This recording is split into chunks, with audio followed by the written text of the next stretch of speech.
The NFL draft is on Thursday night. What team might be the best fit for Pat Bryant? Let's talk about it.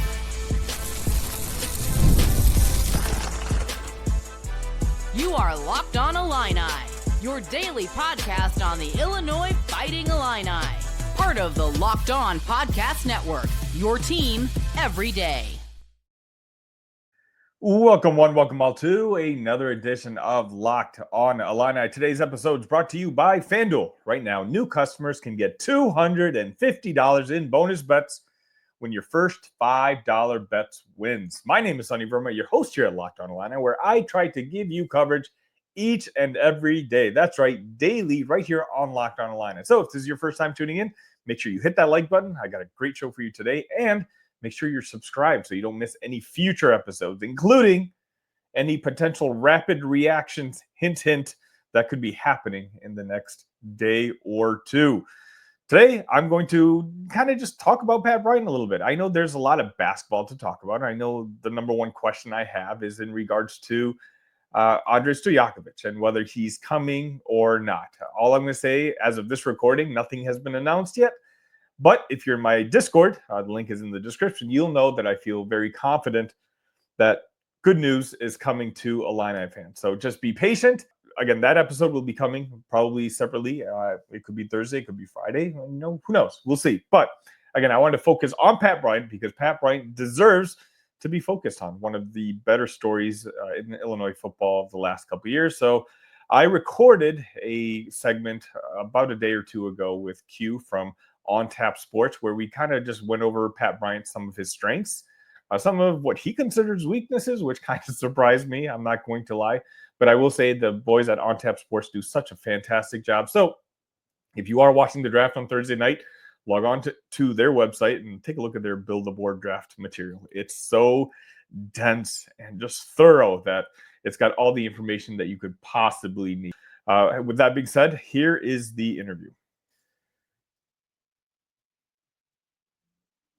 And welcome back to Locked On Illini. Thursday night is going to be the night of the NFL draft. And as per usual, Illini fans don't have much to look forward to when it comes to the NFL draft. It doesn't look like there's going to be many players drafted, but this year's a little different. The reason being is a lot of the talent that is NFL draft worthy decided to stay at Illinois. So this Thursday, it's actually a good thing for Illini fans that not a lot of University of Illinois will be called out.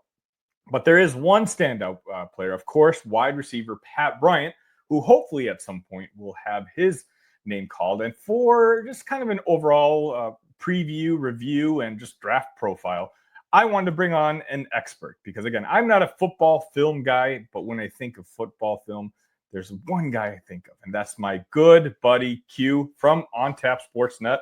Q, thanks for jumping on with me. Yeah, of course. Glad to jump on and talk ball anytime. So those of you who don't know of me outside Locked On Illini, I actually also cover the Chicago Bears with Q. So, of course, I knew he was the first phone call and the first text message I had when I wanted to go over this tape. Take a look at all the work that those boys at On Tap Sports have done when it comes to the draft profiles of essentially everybody. In my opinion, I'm a little bit biased. Best in the business. But Q, I just want to give you your props. You guys do great work over there. Yeah, we appreciate it. You know, it's a labor of love with draft content. Like you gotta love it to do it. And it's we're at about almost 90 scouting reports out. We've done videos on like 130 different players. So go check out the Building the Board project if you're interested in NFL draft stuff. Incredible. All right, Q, let's talk a little Pat Bryant. One of my favorite stories when it comes to college sports in general, just because I don't know how many Pat Bryants we're going to see anymore. He came in, as a freshman, didn't play much, was mainly a special teams guy. And progressively, every year he played at Illinois, he continued to just level up a little bit, just improve on one part of his game. And I feel silly about this, but, I'm holding myself accountable. Coming into this past season, I had wide receiver as one of the biggest mysteries for this team, just because we were losing Casey Washington and we were losing Isaiah Williams. And so for me, it was like, is Pat Bryant, who I thought was a very good number 3, ready to take on the role of being the guy for Illinois? And he absolutely was. Obviously he had his best season of his career, almost 1,000 yards. If he had just played in that bowl game, he would have surpassed 1,000 yards. He finished with 984. He had 54 receptions in 12 games. I don't know if I'm ever going to be able to see that type of player. You can just progressively get better anymore nowadays. And when it comes to college sports, if a player's not getting playing time or if he's not happy, he's just moving on to a different venture, a different team and whatnot. So Pat really embodies what really doesn't exist in college football anymore. That's just the pure kid, living up to his potential. You can look at Pat Bryant through NFL eyes. Can you tell me, let's just start with the positives. When it comes to Pat Bryant, what do you like on his film? So there's one thing that really stands out to me on Pat Bryant's tape when I'm talking positives, and that is really his ability to adjust the football in the air without giving away the catch point and without giving away where the catch point is. I guess to put it in more standard English, like a lot of times the cornerback is playing the receiver, right? They're not eyes on the quarterback, they're eyes on the receiver. So they're waiting for the receiver to tell them when the ball is coming. And it's on the receiver to hide that. A receiver who throws his hands up early is giving away the catch point, and a corner jumps on it and says, okay, no, I'm getting in the way. I know I need to get my head around right now. That's something that Pat Bryant does a really good job of, is those keeping his hands late and being able to adjust his body position. He has outstanding body control and flexibility in his frame to be able to get to that football without giving that away. At first, when I was watching him, I was kind of like, okay, this guy kind of a body catcher. Like it seems like he's kind of just letting some kind of come into him. And then I realized the more I watched, he wasn't dropping any. Body catchers usually see him drop some. And it was more about he's really skilled at using his hands, using his body to be able to sell that the ball isn't on him yet when it really is. Yeah, you're exactly right. And then again, you talk to Illini fans and you talk about probably the one thing that jumps out about Pat Bryant, and it is his hands. And, you bring up a different angle that I didn't even think about, but when it talks about dropping passes, that's just not something Pat Bryant normally did. As long as Luke could get it in the vicinity of Pat, there was a confidence that Pat would come down with it. Right. And that's another thing I kind of have written here. I actually don't know the Illini's quarterback's name. Luke Altmaier. My sister is an alumni there. She'd be ashamed of me. But but it's not like he had John Elway throwing him the football. He made Luke Altmaier look pretty good on some throws where it was like, I don't know about that throw. So like his ability to adjust back to the football stood out to me, as well as he is really good against zone coverage. He's really good at finding the soft spots, understanding how to work the tempo of his route into the soft spot when the quarterback's going to be hitting his drop in certain areas. Like he's good at hitting those timing routes with that and being able to read the coverage and say, okay, I see it's cover 4, so that means I'm going to run this route here. It just felt like his timing was very synced up with that, and the way that he combines his body, his feet, his hands, his head movements, just a very aware route runner and very coordinated overall with his body and being able to get to areas of the field that he needs to. I felt fairly impressed with that from just a pure coordination standpoint, and the smoothness that he plays with. Nothing was herky-jerky. Everything, it almost buys him a little extra athleticism that he might not quite have because he's so well coordinated. It helps him in a lot of ways. So let's jump to that. Obviously Pat's not really being mentioned as being one of the first couple wide receivers being taken. What areas of improvement does Pat have in order to really succeed at the next level? From areas that he can truly improve in, I'd like to see him get more physical with cornerbacks. I think press coverage can take him off his game a little bit when he's going up against some good physical press corners, which if you watch the NFL, everyone is a good physical press corner pretty much. Like everyone has it in their bag, at least, even if it's not their favorite thing to do. So I think he's going to have to get a little more comfortable with that. Might need to add a little more muscle onto his frame to do it, to kind of bully guys. He did bully some guys at the college level, but Rutgers wasn't exactly throwing out NFL cornerbacks either. So I think that that's something that he is going to face a lot of in the NFL. They're going to say, unless you need to show us you can get off our press coverage, or we're just going to keep throwing these we're going to have guys jam you right at the line of scrimmage, and they're going to give you hell all game. So figuring out some releases that kind of work with that. I did like his release packages a fair amount. I thought he had pretty smooth feet and pretty efficient feet, not a lot of wasted movement in most of his releases, but he did get a little busy at the route stem, at the break, right? Like there were times where it was like he's dancing, he's chopping his feet at the break, but he's not actually going anywhere or tricking anybody. So it's wasted movement at that point. And that one's easy one to fix, right? That's a coach says, what the hell are you doing here? Don't do that. And then it's just finding that happy medium of how much is good versus how much is too much. And then lastly, I want to see him be more consistent as a blocker, because he's going to have to make his name blocking. He's a good blocker. Yeah, he's not consistent. Okay. There are moments where it's like he let off the gas here. The running back could have gotten a few extra yards if he kept going. I think he's going to be making his name in the slot as kind of a big slot, because when you're looking at, we're talking about things that he can work on, right? There are a few things that he can't work on, and that's speed. That's burst. I don't think there's a lot extra that he can do for that. Yeah. Which means, to me, he's not going to be threatening guys vertically on the outside. He's going to have to win in the slot where there's a two-way go, where the cornerback doesn't have the sideline to kind of to essentially not have to defend that and say, oh, I know I have a boundary there. He's going to have to win in the slot where he has that left-right versatility to be able to win the route. But in order to do that, he needs to be a better blocker, because when you're the slot receiver, they're saying, we don't have a tight end in the field. We have a slot receiver instead. You got to be able to crack some linebackers' heads. And he can. He has the physical ability. I just want to see him do it a bit more consistently. And when you're not the team's like scheme number one option, which he probably won't be in the NFL, I think that gets easier to do too, because you're not saying, okay, I know I'm getting 15 targets, 10 targets this game, and we're trying to get, there's a bit of fatigue factor that kind of gets taken out. Like, I'm not going to exhaust myself blocking on this play because I know it's coming right back to me on this 30-yard go route in a minute.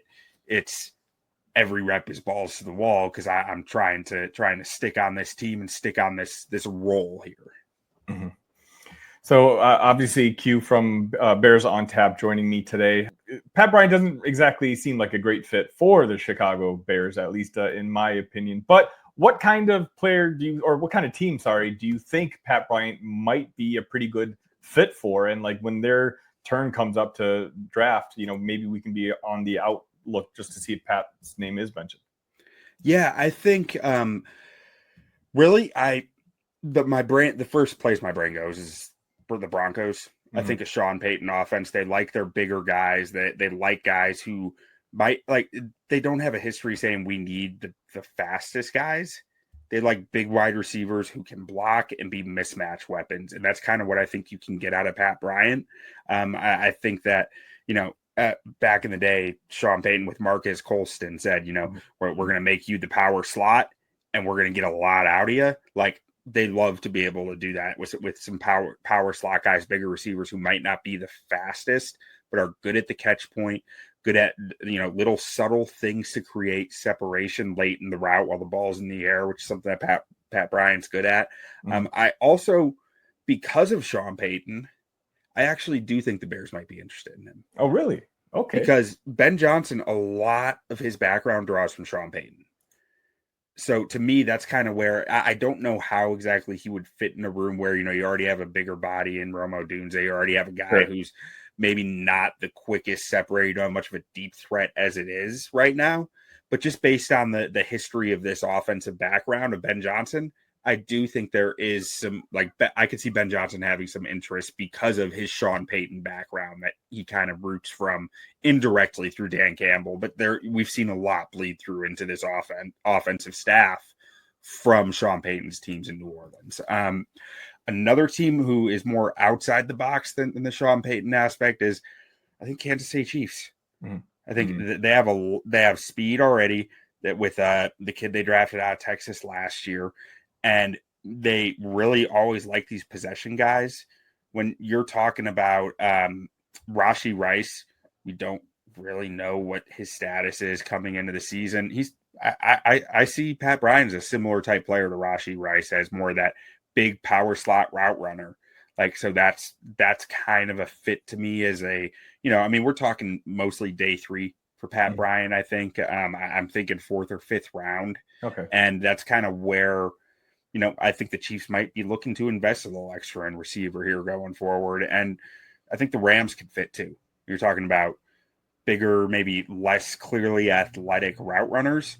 I mean, Puka Nacua, Cooper Kupp, like we've seen the Rams. We see, and once you open up the McVay book, it's like any McVay offense could theoretically work with it. So, then you open the Jags, you open the Vikings, you open all these different teams that, our head coach shook hands with Sean McVay once type thing. Right. Q, appreciate your time today. Can you let the folks know one more time where they can find all your work? Yeah, on Twitter and on Blue Sky at Buckus Stats. I also do the Shaving Points podcast.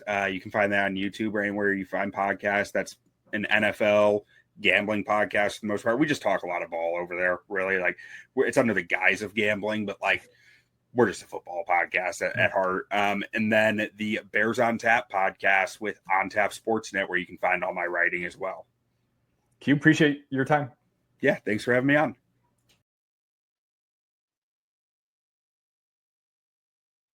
The NBA playoffs are almost here, and FanDuel is giving new customers an incredible way to get in on the action. Right now, when you join FanDuel and place your first $5 bet, you get a chance to win $250 in bonus bets if your bet wins. From 3-pointers to steals to assists, FanDuel has so many ways to bet your favorite props. Plus, after the game tips off, you can even combine live prop bets into a same-game parlay for a chance to win big. Don't miss out. Head out over to FanDuel.com and claim $250 in bonus bets today.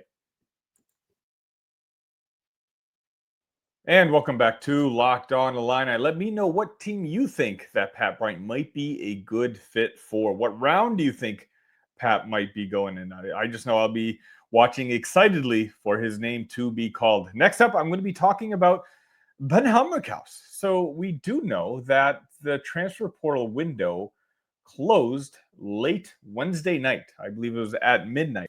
And a notable name was not entered into the transfer portal, and that's Ben Humrichous. Now, he didn't make an announcement one way or the other, and that just kind of tells you where we're at in the sports society, that the fact that he didn't make an announcement is what's more alarming than anything else. But it looks like at this point that Ben Humrichous is going to be with the Illini next year.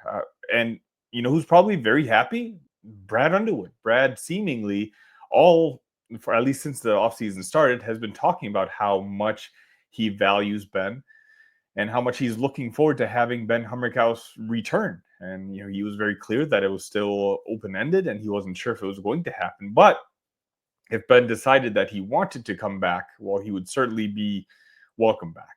And now it looks like he is, in fact, going to be back with the Illini next year. And I just want to give some initial thoughts. I'm very curious on your thoughts, so let me know in the comment section. I think if Ben is coming back at a completely reduced role, reduced dollar figure, it makes sense. He still has an upside to him. Obviously, he's not the guy that Brad told us he was going to be last season. He's not a guy who you want to count on for 25 plus minutes and be your third leading scorer on your basketball team. That role is just too big for him. But if you're counting on Ben Humrichous for maybe 10 to 15 minutes and just shoot the wide open 3-pointer that's being given to you, like now that the pressure's not there, that we're not really necessarily relying on, maybe he can kind of relax a bit. And, usually college players do take a leap in their second year playing for the same exact team. And so Ben, at this point, is going to be a veteran. I mean, he was a veteran last year, but now he's got another year in Champaign under his belt. Maybe he's at the point now where he can relax and just with a clear head shoot the ball when the ball's given to him. I don't count on him to be a major contributor, and I'm curious if Brad does. But when you have Tommy, Z, and David Mirkovich as your three starting bigs, yeah, I can see Ben Humrichous coming in and spelling those guys. Now, do I wish that Illinois had a big who didn't resemble the other three? Sure. Ben Humrichous is just kind of a version of the other three guys. Like they're all not really very athletic. They all can shoot. And, at least with Ben's defensive IQ is very high. I would say very high. It's high. I know he had some issues, especially on the one-on-one game, but I think when it comes to team defense, he did a pretty overall good job.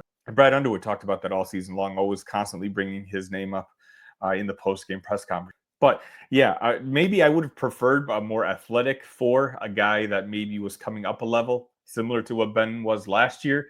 A guy who maybe had only 1 year left and he really just wanted to prove himself, that he could play at the Big Ten level. Those type of guys are hungry, right? They know they only have one more chance and they want to prove everybody wrong. And for their final opportunity, show that, hey, they could have played under the big lights all this time. But, maybe that option just wasn't there. Or maybe that option was there and Brad just wasn't interested. At this point, the coaching staff knows what they have in Ben Humrichous, and it's very clear that they welcomed him back with open arms. And if that's the case, then maybe that version of Ben Humrichous that they've seen in practice can be unleashed next year. But the good thing is we're not going to be counting on it. There's going to be no pressure behind it. So I'm curious on your guys' thoughts. What are your vibes when it comes to Ben returning to the Illini next year? Does it make you happy? Does it make you annoyed? Or are you indifferent to it? Because obviously I don't think he's going to be playing all that many minutes. I'm very curious on your thoughts. Let me know.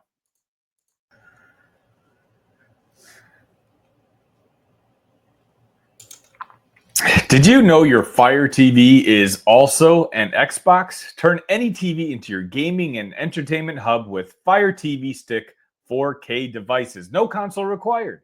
Just grab your paired controller, subscribe, or sign into Xbox Game Pass Ultimate with EA Play included, and you're ready to play. Dive into hundreds of premium titles from EA Sports College Football 25 to Call of Duty Black Ops 6 and Avowed as easily as you stream your favorite shows. It's gaming made simple, and it's all on your Fire TV. With 4K streaming, watch more than 1.5 million movies and TV episodes from your very favorite subscribed services like Netflix, Prime Video, Disney Plus, Max, and more. Play high-quality Xbox games at a fraction of the cost of a console. Already have a console? A Fire TV Stick 4K device is more affordable and easier to travel with, allowing you to take you or your kids games wherever you plug in. Head to Amazon.com/Fire TV Locked On to get started. Xbox Game Pass Ultimate subscription and compatible controller required. Available on select devices, including Fire TV Stick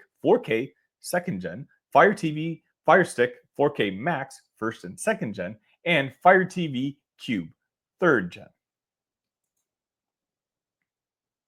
And that's going to just about wrap it up for this edition of Locked On Illini. If you haven't already, make sure you hit that like button and, more importantly, you've hit that subscribe button. It really helps the content here grow and be shared amongst other Illini fans. I do this every single day. That's right, every single day, including the weekends, and I don't ask for anything in return. All the information you get here is absolutely free. So definitely make sure you join the Discord. And the Discord is where I'm dropping nuggets constantly, including late Wednesday night on what the latest update might be for the Stojakovic situation. So if you haven't already joined the Discord, make sure you hit the like button.